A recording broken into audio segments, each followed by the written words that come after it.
Calibán y la bruja. Mujeres, cuerpo y acumulación originaria.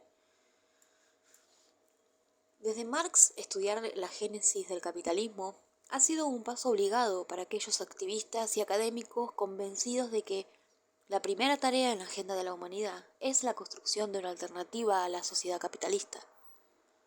No sorprende que cada nuevo movimiento revolucionario haya regresado a la transición al capitalismo, aportándole las perspectivas de nuevos sujetos sociales y descubriendo nuevos terrenos de explotación y resistencia. Si bien este libro está concebido dentro de esa tradición, hay dos consideraciones en particular que también lo han motivado. En primer lugar, el deseo de repensar el desarrollo del capitalismo desde un punto de vista feminista, sin las limitaciones propias de una historia de las mujeres, separada del sector masculino de la clase trabajadora. El título Calibán y la bruja, inspirado en La tempestad de Shakespeare, refleja este esfuerzo. En mi interpretación, sin embargo, Calibán no solo representa al rebelde anticolonial cuya lucha resuena en la literatura caribeña contemporánea, sino que también constituye un símbolo para el proletariado mundial y más específicamente para el cuerpo proletario como terreno e instrumento de resistencia a la lógica del capitalismo. Más importante aún, la figura de la bruja, que en La tempestad de Shakespeare se encuentra confinada a un segundo plano, en este libro se ubica en el centro de la escena, como encarnación de un mundo de sujetos femeninos que el capitalismo no ha destruido: la hereje, la curandera, la esposa desobediente, la mujer que se anima a vivir sola, la mujer ávea que envenenaba la comida del amo e inspiraba a los esclavos a rebelarse. La segunda motivación de este libro ha sido, en el marco de una nueva expansión de las relaciones capitalistas, el retorno a nivel mundial de un conjunto de fenómenos que usualmente venían asociados a la génesis del capitalismo. Entre ellos se encuentra una nueva serie de cercamientos que han expropiado a millones de productores agrarios de su tierra, además de la pauperización masiva y la criminalización de los trabajadores por medio de políticas de encarcelamiento que nos recuerdan al gran confinamiento descrito por Michel Foucault en su estudio sobre la historia de la locura. También hemos sido testigos del desarrollo mundial de nuevos movimientos de diáspora acompañados por la persecución de los trabajadores migrantes, algo que nos recuerda una vez más las leyes sangrientas introducidas en la Europa en los siglos XVI y XVII, con el objetivo de poner a los vagabundos a disposición de la explotación local. Más importante todavía para este libro ha sido la intensificación de la violencia contra las mujeres, e incluso en algunos países como por ejemplo Sudáfrica y Brasil, el retorno de la caza de brujas. ¿Por qué después de 500 años de dominio del capital, a comienzos del tercer milenio, aún hay trabajadores que son masivamente definidos como pobres, brujas y bandoleros? ¿De qué manera se relacionan la expropiación y la pauperización con el permanente ataque contra las mujeres? ¿Qué podemos aprender acerca del despliegue capitalista, pasado y presente, cuando es examinado desde una perspectiva feminista? Con estas preguntas en mente, he vuelto a analizar la transición del feudalismo al capitalismo desde el punto de vista de las mujeres, el cuerpo y la acumulación originaria. Cada uno de estos conceptos hace referencia a un marco conceptual que sirve de punto de referencia para este trabajo: el feminista, el Foucaultiano y el marxista. Por eso voy a comenzar esta introducción con algunas observaciones sobre la relación entre mi perspectiva de análisis y cada uno de estos marcos de referencia. La acumulación originaria es un término usado por Marx en el tomo 1 del Capital, con el fin de caracterizar el proceso político en el que se sustenta el desarrollo de las relaciones capitalistas. Se trata de un término útil en la medida en que nos proporciona un denominador común que permite conceptualizar los cambios producidos por la llegada del capitalismo en las relaciones económicas y sociales. Su importancia yace especialmente en el hecho de que Marx trata la acumulación originaria como un proceso fundacional, lo que revela las condiciones estructurales que hicieron posible la sociedad capitalista. Esto nos permite leer el pasado como algo que sobrevive en el presente, una consideración esencial para el uso del término en este trabajo. Sin embargo, mi análisis se aparta del de Marx por dos vías distintas. Si Marx examina la acumulación originaria desde el punto de vista del proletariado, asalariado de sexo masculino, y el desarrollo de la producción de mercancías, yo la examino desde el punto de vista de los cambios que introduce en la posición social de las mujeres y en la producción de la fuerza de trabajo. De aquí que mi descripción de la acumulación originaria incluya una serie de fenómenos que están ausentes en Marx y que sin embargo son extremadamente importantes para la acumulación capitalista. Estos incluyen el desarrollo de una nueva división sexual del trabajo que somete el trabajo femenino y la función reproductiva de las mujeres a la reproducción de la fuerza de trabajo, la construcción de un nuevo orden patriarcal basado en la exclusión de las mujeres del trabajo asalariado y su subordinación a los hombres, la mecanización del cuerpo proletario y su transformación, en el caso de las mujeres, en una máquina de producción de nuevos trabajadores. Y lo que es más importante, es situado en el centro de este análisis de la acumulación originaria las cacerías de brujas de los siglos XVI y XVII.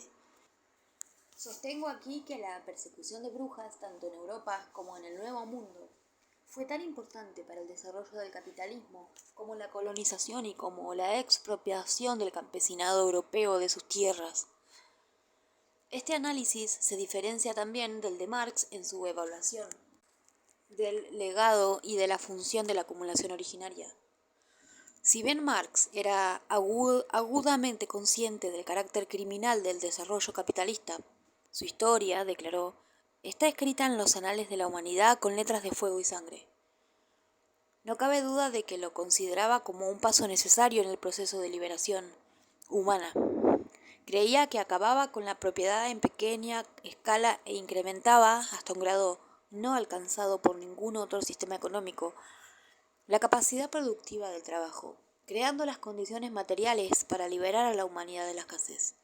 y la necesidad. También suponía que la violencia que había precedido las primeras fases de la expansión capitalista retrocedería con la maduración de las relaciones capitalistas. A partir de ese momento, la explotación y el disciplinamiento del trabajo serían logradas fundamentalmente a través del funcionamiento de las leyes económicas. En esto estaba profundamente equivocado. Cada fase de la globalización capitalista, incluida la actual, ha venido acompañada de un retorno a los aspectos más violentos de la acumulación originaria, lo que demuestra que la continua expulsión de los campesinos de la tierra, la guerra y el saqueo a escala global y la degradación de las mujeres son condiciones necesarias para la existencia del capitalismo en cualquier época. Debería agregar que Marx nunca podría haber supuesto que el capitalismo allanaba el camino hacia la liberación humana, si hubiera mirado su historia desde el punto de vista de las mujeres. Esta historia enseña que, aun cuando los hombres alcanzaron un cierto grado formal de libertad, las mujeres siempre fueron tratadas como seres socialmente inferiores, explotadas de un modo similar a formas de esclavitud. Mujeres, entonces, en el contexto de este libro, significa no solo una historia oculta que necesita hacerse visible, sino una forma particular de explotación y, por lo tanto, una perspectiva especial desde la cual reconsiderar la historia de las relaciones capitalistas. Este proyecto no es nuevo. Desde el comienzo del movimiento feminista, las mujeres han vuelto una y otra vez sobre la transición al capitalismo, aun cuando no siempre lo hayan reconocido. Durante cierto tiempo, el marco principal que configuraba la historia de las mujeres fue de carácter cronológico. La designación más común que han utilizado las historiadoras feministas para describir el periodo de transición ha sido el de la temprana modernidad europea, que dependiendo de la autora podía designar el siglo XIII o el XVII.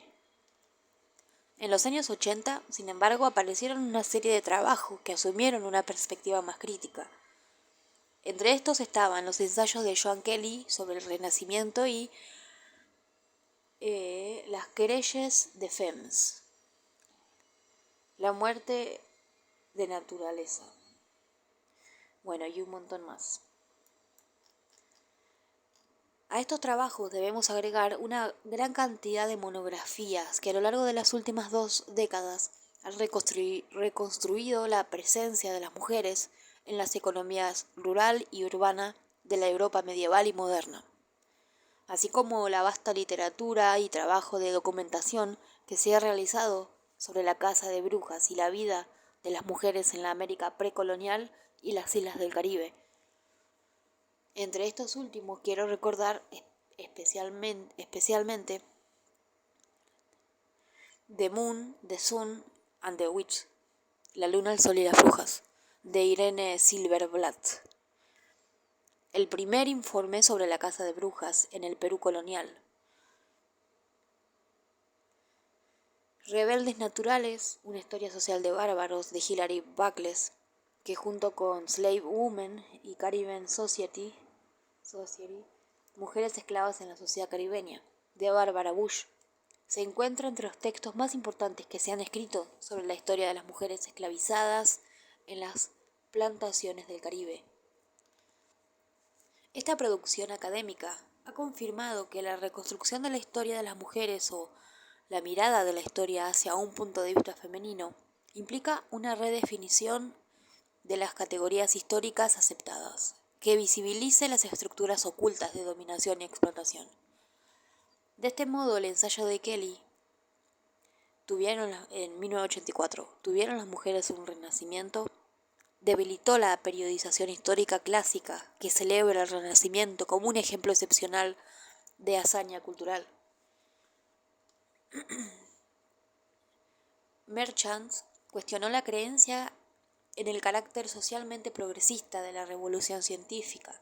al sostener que el advenimiento del racionalismo científico produjo un desplazamiento cultural de un paradigma orgánico hacia uno mecánico, que legitimó la explotación de las mujeres y de la naturaleza. De especial importancia ha sido un World Scale de María Mies, un trabajo ya clásico que reexamina la acumulación capitalista desde un punto de vista no eurocéntrico, y que, al conectar el destino de las mujeres en Europa al de los súbditos de las colonias europeas, brinda una nueva comprensión del lugar de las mujeres en el capitalismo y en el proceso de globalización. Calibán y la bruja se basa en estos trabajos y en los estudios contenidos en Il Grande Calibano, ya analizado en el prefacio. Sin embargo, su alcance histórico es más amplio, en tanto que el libro conecta el desarrollo del capitalismo con la crisis de reproducción y las luchas sociales del período feudal tardío, por un lado, y con lo que Marx define como la formación del proletariado, por otro. En este proceso, el libro aborda una serie de preguntas históricas y metodológicas que han estado en el centro del debate sobre la historia de las mujeres y de la teoría feminista. La pregunta histórica más importante que aborda este libro es cómo explicar la ejecución de cientos de miles de brujas a comienzos de la era moderna y por qué el capitalismo surge mientras esta guerra contra las mujeres está en marcha. Las académicas feministas han desarrollado un esquema que arroja bastante luz sobre la cuestión. Existe un acuerdo generalizado sobre el hecho de que la caza de brujas trató de destruir el control que las mujeres ejercían sobre su función reproductiva y que sirvió para allanar el camino al desarrollo de un régimen patriarcal más opresivo. Se sostiene también que la caza de brujas estaba arraigada en las transformaciones sociales que acompañaron el surgimiento del capitalismo. Sin embargo, las circunstancias históricas específicas bajo las cuales la persecución de brujas se desarrolló y las razones por las que el surgimiento del capitalismo exigió un ataque genocida contra las mujeres aún no han sido investigadas. Esta es la tarea que emprendo en Calibán y la Bruja, comenzando por el análisis de la caza de brujas en el contexto de la crisis demográfica y económica de los siglos XVI y XVII y las políticas de tierra y trabajo de la era mercantilista. Mi trabajo constituye en este punto tan solo un esbozo de la investigación que sería necesaria realizar a fin de clarificar las conexiones mencionadas y especialmente la relación entre la caza de brujas y el desarrollo contemporáneo de una nueva división sexual del trabajo que confina a las mujeres al trabajo reproductivo. No obstante, es suficiente para demostrar que la persecución de las brujas, al igual que la trata de esclavos y los cercamientos, fue un aspecto central de la acumulación y la formación del proletariado moderno, tanto en Europa como en el Nuevo Mundo. Hay otros modos en los que Calibán y la Bruja dialoga con la historia de las mujeres y la teoría feminista. En primer lugar, confirma que la transición al capitalismo es una cuestión primordial para la teoría feminista, porque la redefinición de las tareas productivas y reproductivas y de las relaciones hombre-mujer operada en este periodo, que fue realizada con la máxima violencia e intervención estatal, no deja dudas que de los roles sexuales en la sociedad capitalista son una construcción. El análisis que aquí se propone nos permite trascender también la dicotomía entre género y clase. Si es cierto que en la sociedad capitalista la identidad sexual se convirtió en el soporte específico de las funciones del trabajo, el género no debería ser considerado una realidad puramente cultural, sino que debería ser tratado como una especificación de las relaciones de clase. Desde este punto de vista, los debates que han tenido lugar entre las feministas postmodernas acerca de la necesidad de deshacerse de las mujeres como categoría de análisis y definir al feminismo en términos puramente agnósticos, han estado mal orientados. Puramente agonísticos. Han estado mal orientados. Para decirlo de otra manera, si en la sociedad capitalista la feminidad se ha constituido como una función trabajo que oculta la producción de la fuerza de trabajo bajo la cobertura de un destino biológico, la historia de las mujeres es la historia de las clases. Y la pregunta que debemos hacernos es si se ha trascendido la división sexual del trabajo que ha producido ese concepto en particular. En caso de que la respuesta sea negativa, tal y como ocurre cuando consideramos la organización actual del trabajo reproductivo, entonces mujeres es una categoría de análisis legítima y las actividades asociadas a la reproducción siguen siendo un terreno de lucha fundamental para las mujeres, como lo eran para el movimiento feminista de los años 70, y un nexo de unión con la historia de las brujas. Otra cuestión a la que apunta Calibán y la Bruja es superar las perspectivas opuestas que ofrecen los análisis feministas y Foucaultianos sobre el cuerpo, tal y como son usados en la interpretación de la historia del desarrollo capitalista. Desde los comienzos del movimiento de mujeres, las activistas y teóricas feministas han visto el concepto de cuerpo como una clave para comprender las raíces del dominio masculino y de la construcción de la identidad social femenina. Más allá de las diferencias ideológicas, han llegado a la conclusión de que la categorización jerárquica de las facultades humanas y la identificación de las mujeres con una concepción degradada de la realidad corporal ha sido históricamente instrumental a la consolidación del poder patriarcal y a la explotación masculina del trabajo femenino. De este modo, los análisis de la sexualidad,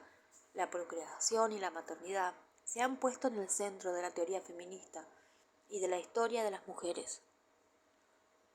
En particular, las feministas han sacado a la luz y han denunciado las estrategias y la violencia por medio de las cuales los sistemas de explotación, centrados en los hombres, han intentado disciplinar y apropiarse del cuerpo femenino. poniendo de manifiesto que los cuerpos de las mujeres han constituido los principales objetivos, lugares privilegiados, para el despliegue de las técnicas de poder y de las relaciones de poder. Efectivamente, la enorme cantidad de estudios feministas que se han producido desde principios de los años 70 acerca del control ejercido sobre la función reproductiva de las mujeres, los efectos de las violaciones y el maltrato y la imposición de la belleza como una condición de aceptación social, constituye una enorme contribución al discurso sobre el cuerpo de nuestros tiempos y señalan la percepción errónea, tan frecuente entre los académicos, que atribuye su descubrimiento a Michel Foucault. Partiendo de un análisis de la política del cuerpo, las feministas no solo han revolucionado el discurso filosófico y político contemporáneo, sino que también han comenzado a revalorizar el cuerpo. Este ha sido un paso necesario tanto para confrontar la negatividad que acarrea la identificación de feminidad con corporalidad como para crear una visión más holística de qué significa ser un ser humano. Esta valoración ha tomado varios perfiles, desde la búsqueda de formas de saber no dualistas hasta el intento con feministas que ven la diferencia sexual como un valor positivo, intento de desarrollar un nuevo tipo de lenguaje y de repensar las raíces corporales de la inteligencia humana. Tal y como ha señalado Rossi Braidotti, el cuerpo que se reclama no ha de entenderse nunca como algo biológicamente dado. Sin embargo, eslóganes como, entre comillas, recuperar la posesión del cuerpo o hacer hablar al cuerpo han sido criticados por teóricos postestructuralistas y Foucaultianos, que rechazan como ilusorio cualquier llamamiento a la liberación de los instintos. Por su parte, las feministas han acusado al discurso de Foucault sobre la sexualidad de omitir la diferenciación sexual, al mismo tiempo que se apropiaba de muchos saberes desarrollados por el movimiento feminista. Esta crítica es bastante acertada. Más aún, Foucault está tan intrigado por el carácter productivo de las técnicas de poder con las que el cuerpo ha sido investido, que su análisis deja prácticamente fuera cualquier crítica de las relaciones de poder. El carácter casi defensivo de la teoría de Foucault sobre el cuerpo se ve acentuado por el hecho de que considera al cuerpo como algo constituido puramente por prácticas discursivas, y de que está más interesado en describir cómo se despliega el poder que en identificar su fuente. Así, el poder que produce el cuerpo aparece como una entidad autosuficiente, metafísica, ubicua, desconectada de las relaciones sociales y económicas, y tan misteriosa en sus variaciones como una fuerza motriz divina. ¿Puede un análisis de la transición al capitalismo y de la acumulación originaria ayudarnos a ir más allá de esta alternativa? Claro que sí. Con respecto al enfoque feminista, nuestro primer paso debe ser documentar las condiciones sociales e históricas bajo las cuales el cuerpo se ha vuelto elemento central y esfera de actividad definitiva para la constitución de la feminidad. En esta línea, Calibán y la Bruja muestra que en la sociedad capitalista el cuerpo es para las mujeres lo que la fábrica es para los trabajadores asalariados varones,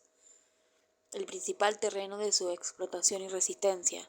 en la misma medida en que el cuerpo femenino ha sido apropiado por el Estado y los hombres, forzado a funcionar como un medio para la reproducción y la acumulación del trabajo. En este sentido, es más bien merecida la importancia que ha adquirido el cuerpo, en todos sus aspectos, maternidad, parto, sexualidad, tanto dentro de la teoría feminista como en la historia de las mujeres. Calibán y la Bruja corrobora también el saber feminista que se niega a identificar el cuerpo con la esfera de lo privado, y en esa línea habla de una política del cuerpo. Más aún, explica cómo para las mujeres el cuerpo puede ser tanto una fuente de identidad como una prisión. ¿Y por qué tiene tanta importancia para las feministas, a la vez que resulta tan problemática su valoración? En cuanto a la teoría de Foucault, la historia de la acumulación originaria ofrece muchos contraejemplos que demuestran que esta teoría solo puede sostenerse al precio de realizar omisiones históricas extraordinarias. La más obvia es la omisión de la caza de brujas y el discurso sobre la demonología en su análisis sobre el disciplinamiento del cuerpo. De haber sido incluidas, sin lugar a dudas, hubieran inspirado otras conclusiones, puesto que ambas demuestran el carácter represivo del poder desplegado contra las mujeres y lo inverosímil de la complicidad y la inversión de roles que Foucault, en su descripción de la dinámica de los micropoderes, imagina que existen entre las víctimas y sus perseguidores. El estudio de la caza de brujas también desafía la teoría de Foucault relativa al desarrollo del biopoder, despojándola del misterio con el que cubre la emergencia de este régimen. Foucault registra la mutación, suponemos que en la Europa del siglo XVIII, de un tipo de poder construido sobre el derecho de matar, a un poder diferente que se ejerce a través de la administración y promoción de las fuerzas vitales, como el crecimiento de la población, pero no ofrece pistas sobre sus motivaciones. Sin embargo, si ubicamos esta mutación en el contexto del surgimiento del capitalismo, el enigma se desvanece. La promoción de las fuerzas de la vida no resulta ser más que el resultado de una nueva preocupación por la acumulación y la reproducción de la fuerza de trabajo. Además, podemos observar que la promoción del crecimiento poblacional por parte del Estado puede ir de la mano de una destrucción masiva de la vida, pues en muchas circunstancias históricas, como por ejemplo la historia de la trata de esclavos, una es condición de la otra. Efectivamente, en un sistema donde la vida está subordinada a la producción de ganancias, la acumulación de fuerza de trabajo solo puede lograrse con el máximo de violencia para que en palabras de María Mías, la violencia misma se transforme en la fuerza más productiva. Para concluir, lo que Foucault había aprendido si en su historia de la sexualidad 1978 hubiera estudiado la caza de brujas en lugar de concentrarse en la confesión pastoral, es que esa historia no puede escribirse desde el punto de vista de un sujeto universal, abstracto, asexual. Más aún, habría reconocido que la tortura y la muerte pueden ponerse al servicio de la vida, o mejor al servicio de la producción de la fuerza de trabajo, dado que el objetivo de la sociedad capitalista es transformar la vida en capacidad para trabajar y en trabajo muerto. Desde este punto de vista, la acumulación originaria ha sido un proceso universal en cada fase del desarrollo capitalista. No es casualidad que su ejemplo histórico originario haya sedimentado estrategias que ante cada gran crisis capitalista han sido relanzadas de diferentes maneras, con el fin de abaratar el coste del trabajo y esconder la explotación de las mujeres y los sujetos coloniales. Esto es lo que ocurrió en el siglo XIX, cuando las respuestas al surgimiento del socialismo, la Comuna de París y la crisis de acumulación de 1873, fueron la pelea por África y la invención de la familia nuclear en Europa, centrada en la dependencia económica de las mujeres a los hombres, seguida de la expulsión de las mujeres de los puestos de trabajo remunerados. Esto es también lo que ocurre en la actualidad, cuando una nueva expansión del mercado de trabajo está intentando devolvernos atrás en el tiempo en relación con la lucha anticolonial y las luchas de otros sujetos rebeldes. Estudiantes, feministas, obreros industriales, que en los años 60 y 70 debilitaron la división sexual e internacional del trabajo. No sorprende entonces que la violencia a gran escala y la esclavitud estén en la orden del día, del mismo modo en que lo estaban en el periodo de transición, con la diferencia de que hoy los conquistadores son los funcionarios del Banco Mundial y del Fondo Monetario Internacional, que predican sobre el valor de un centavo a las mismas poblaciones a las que potencias mundiales dominantes han robado y pauperizado durante siglos. Una vez más, mucha de la violencia desplegada está dirigida contra las mujeres, porque en la era de las computadoras, la conquista del cuerpo femenino sigue siendo una precondición para la acumulación de trabajo y riqueza, tal y como lo demuestra la inversión institucional en el desarrollo de nuevas tecnologías reproductivas que más que nunca reducen a las mujeres a meros vientres. También la feminización de la pobreza, que ha acompañado la difusión de la globalización, adquiere un nuevo significado cuando recordamos que este fue el primer efecto del desarrollo del capitalismo sobre la vida de las mujeres. Efectivamente, la lección política que podemos aprender de Calibán y la Bruja es que el capitalismo, en tanto sistema económico social, está necesariamente vinculado con el racismo y el sexismo. El capitalismo debe justificar y mistificar las contradicciones incrustadas en sus relaciones sociales. La promesa de libertad frente a la realidad de la coacción generalizada y la promesa de prosperidad frente a la realidad de la penuria generalizada, denigrando la naturaleza de aquellos a quienes explota, mujeres, súbditos coloniales, descendientes de esclavos africanos, inmigrantes desplazados por la globalización. En el corazón del capitalismo no solo encontramos una relación simbiótica entre el trabajo asalariado contractual y la esclavitud, sino también en relación con ella podemos detectar la dialéctica que existe entre acumulación y destrucción de la fuerza de trabajo, tensión por la que las mujeres han pagado el precio más alto, con sus cuerpos, su trabajo, sus vidas. Resulta por lo tanto imposible asociar el capitalismo con cualquier forma de liberación o atribuir la longevidad del sistema a su capacidad de satisfacer necesidades humanas. Si el capitalismo ha sido capaz de reproducirse, ello solo se debe al entramado de desigualdades que ha construido en el cuerpo del proletariado mundial y a su capacidad de globalizar la explotación. Este proceso sigue desplegándose ante nuestros ojos, así como lo ha hecho a lo largo de los últimos 500 años. La diferencia radica en que hoy en día la resistencia al capitalismo también ha alcanzado una dimensión global.